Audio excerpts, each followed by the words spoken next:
Hey guys, welcome back to World of Warships, and today we're taking a look at the anniversary update. We will be playing the Castilla here, the new Spanish tier 10, as that is finally released to everyone in the normal tech tree, no longer in early access. That'll be fun. We'll be looking to find ourselves in an airship escort game, potentially, since that's also now in randoms. Want to see how that's gonna go.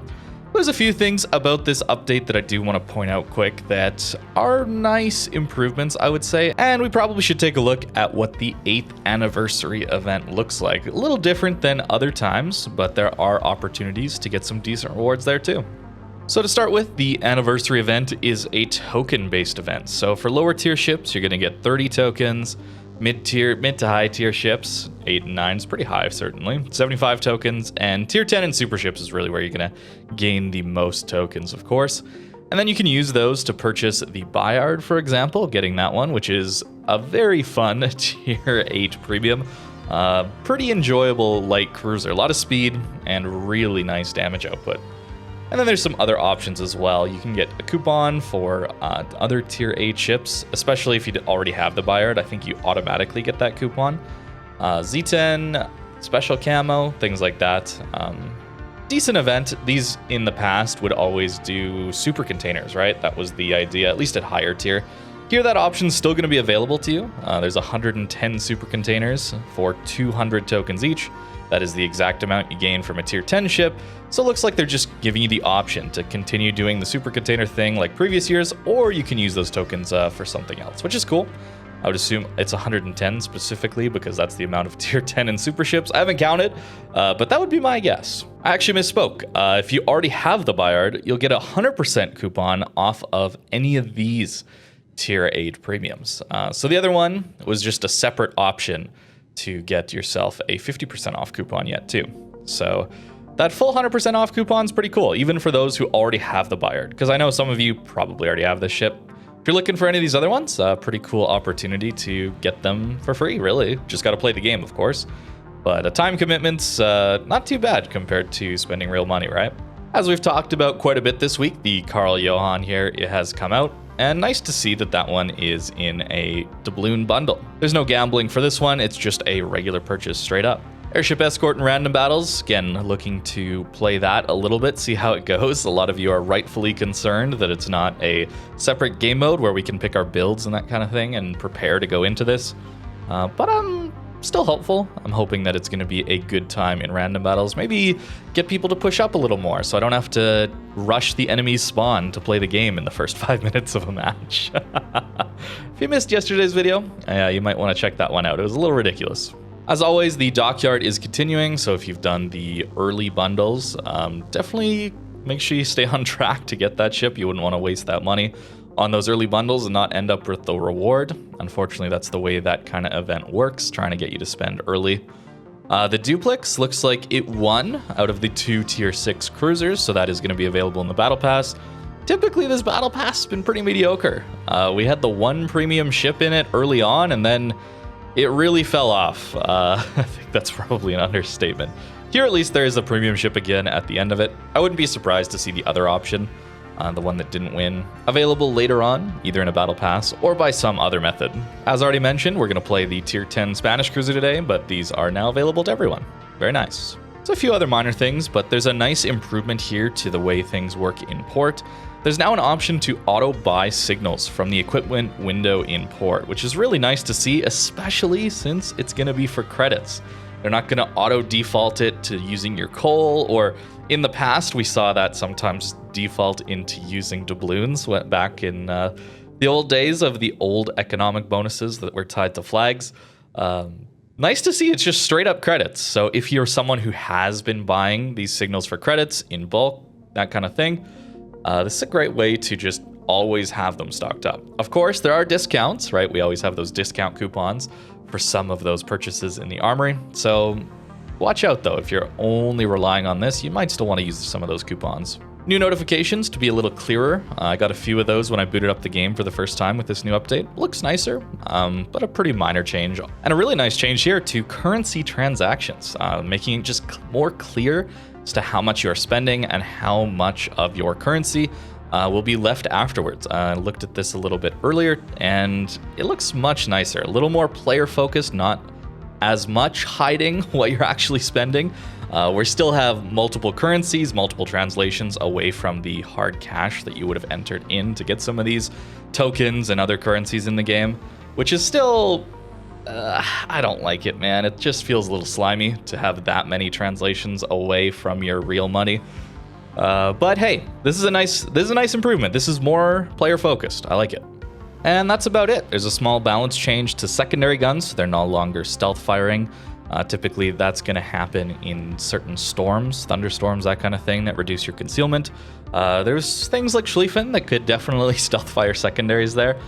So I think that's what they're trying to change. Seems like you will still be able to use your secondary guns in a smokescreen, so that's still good to see. As for this anniversary event, this is what it looks like in the armory, and this is where you're going to find your supercontainers available for 200 tokens each, a few other rewards, which is nice to see. There's a few free bundles here as well. And then these are the ones you're going to be looking for. The Bayard, of course. I think that's probably a worthwhile one to get, guys. If you have the time to commit and the number of ships to actually get you this number of festive tokens, it's a fun ship to play. And even if you already have it, there are other options, which is really nice. So probably worthwhile spending the time on this one, this patch, if you do have the time. That's the other thing. It will take some time to play all those ships out and get those tokens. And if you don't quite get there, there's a commander coupon for 50% off. So that's a nice reward that'll allow you to get some of these ships for a bit of a discount, even if you don't make it all the way up to the Bayard. Okay, that's probably enough about the patch. Let's talk about this Tier 10 Spanish cruiser. If you guys were watching some of those first impressions videos when this thing came out in early access, you'll know I had a pretty good time with it.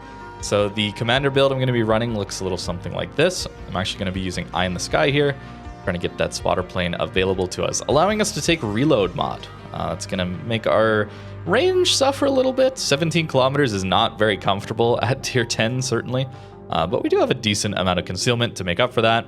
And other than that, a lot of survivability upgrades, trying to stay alive as much as we can. This thing's going to be really fun on a flank because it's really fast. And you have this burst fire gimmick. That's kind of the whole idea behind this line. This burst fire is going to give you 2 really nice salvos, and then you do have a decently long reload after, but if you actually look at it, 2 reloads of your main guns here is going to be 22, 23 seconds or so. And so you're only having a 3-second penalty, right? If we count that as your total DPM, let's say you want to fire 3 salvos. Well, if you burst it, you're only getting to that 3rd salvo 3 seconds later than you would have otherwise if you just gone for normal salvos. And bursting out 2 salvos at once is very beneficial. You'll find someone broadside and the AP can slap them, or you can get HE off and maybe get a permanent fire right after someone's damage control immunity period runs out. Something like that are good uses of this burst fire. Also, people going behind islands, a destroyer about to go undetected, all sorts of uses. It's very nice and flexible, and it doesn't punish you too much for using it, which is really cool. As for upgrades, pretty standard upgrades here. Outside of the spotter aircraft, I am assuming I'm going to need to use this quite a bit. So with these upgrades to the build and then the commander, it's 130 seconds uptime and only 114 second reload time. So this is available to us more often than it isn't, which is pretty cool, as it's a decently powerful consumable. Not necessarily because you need the range all the time, but it enables us to take this main gun reload and get us 12% better reload instead of opting for 16% range that allows us to just even play the game at all in some of these very passive high tier games. So getting into our first match here, unfortunately we do have domination, but mostly tier 10 match, a couple subs to worry about, but no carrier, although we might count Louisiana as one of those. But we will have to be a little careful here. We do spawn on the flank, which should be pretty fun. Some cruisers here that we can hopefully citadel, that kind of thing. Ooh, did not want to get spotted here yet. We're so broadside to this Republic. Yeah, this is gonna hurt more than likely. Interesting, he only got 1 turret at us. And the second turret looks very accurate. Oh no. Well, this could be a really bad start for us. Not too bad, okay. The armor on this ship is nowhere near Napoli. I know the ship might look a little something like a Napoli. It is not at all. Good. We have a submarine with us too. Wonderful. Let's go here. We do at least have the plane ASWs. That's a very nice feature to have. And actually, I may as well hydro here just to make sure we're not going to get slammed by a bunch of torpedoes. Oh, direct hits. Is he on the surface right now? He might actually be on the surface. Nope, doesn't look like it. Okay. Oh boy, our team is not looking good. Oh, Des Moines. Reversing out broadside. Still got a bit of time on the spotter here. Get a burst into him, maybe? Does he have leg mod? Or legendary mod, sorry. Doesn't look like it, although I don't think I led quite enough. Might catch the rear. Yeah, not quite. Too bad. Now, where is this sub gonna be going? Looks like away from us a little bit here. Okay, close range. Even though we don't have Napoli armor, and you're seeing the penalty of that here, where we get overmatched like crazy, the accuracy is much better on these main guns. I like that a lot. Just more comfortable to use the ship is kind of the idea. The enemy team has taken the Looks lead. like the submarine's on our flank and is above water now. So we're getting spotted here. Got a dodge repub. Didn't do a great job of it. Ouch. Yeah, that hurts. But HE into a repub is always going to do quite well. Got a Schlieffen here. We should do all right against this guy. Our battleships are going to push up with us.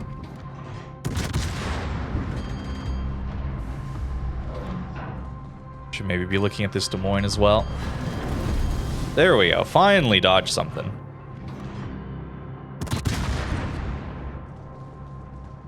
Wouldn't be surprised if we're going to eat a bunch of sub-torps or something here. 4K, it's not bad. Yeah, he got his salvo off at us, unfortunate. And yeah, it kind of cracks his nav. It's tough, man. This is a ship that needs your team to be doing something. It's not wanting to lead the push. This ship really, really wants to be on the flank, kind of being an annoyance in that way. But if you're the one who's kind of taking focus, it's going to be quite rough. But with that said, we can do some cruiser things here. Get behind an island. Get some farming going. Not going to use our burst fire just yet. Like I said, it still is beneficial to us to maintain our DPM. Okay, that all just goes low. Didn't want to hit him anyway. It's warning shots, I suppose. Okay, get a fire. Probably damage cons that, yeah. Ooh, unfortunate. Actually gonna burst out a couple of shots here. Try and use that to light a permafire on him. Maybe that'll get a kill. Wow, that's unfortunate. What's our fire chance? 18? Yeah, that could have done better. Okay, down to the end here. But maybe we can grab ourselves a Des Moines. Be all right. Come on. Come on, game. How'd the first one go so poorly? We do have torpedoes. There we go. Get those into the mix of things.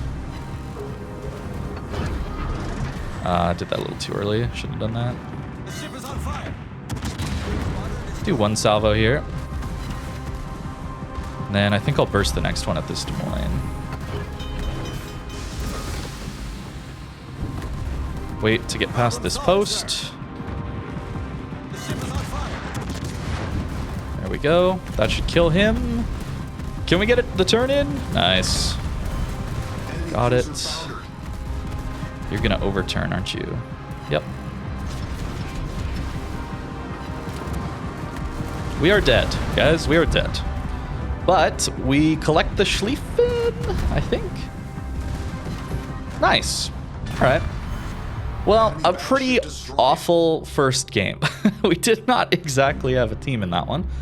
But this ship is very fun. If you missed the videos on this one when it was in early access, I think it's a really solid ship. It's not going to be like mind-blowingly overpowered, but I do feel like it's got some potential to be very fun with that burst fire. And the ship has very obvious weak points, right? Where we don't have any sort of battle impact pushing-wise, right? We're lacking a lot of armor, so 30 millimeters, pretty easy to overmatch that kind of thing. We don't have ourselves a radar or anything like that to pressure destroyers or caps.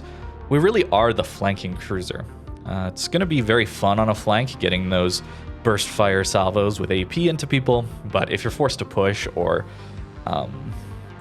lead a charge in any way, it's going to be rough. And that's going to happen a lot if you're someone who knows how to push and when to push. People are so I know I've been saying this like all week, or like a very long time, probably months at this point. People are so scared to play the game these days. So playing a ship like this, you need to also play quite scared, unfortunately. Because if you don't, you're gonna get smashed pretty good. It's not a Napoli, but it is a fun ship when we get it into the right match. And hopefully airship escort and randoms will help with people wanting to push more. But it's a pretty sad state of affairs when the flanking, annoying cruiser needs to be the one pushing in, and the battleships are going to follow in behind that, right? But that's going to do it for this video. I wanted to take a look at the update since the anniversary update. It's always interesting to see how they're going to do the rewards for that and what options we have available to us. And the new ships. I think the Spanish line is going to be sweet. Let me know how you're going with the grind, or if you already have the tier 10. Are you enjoying it? Thank you very much for watching, and I hope you have a great rest of your day.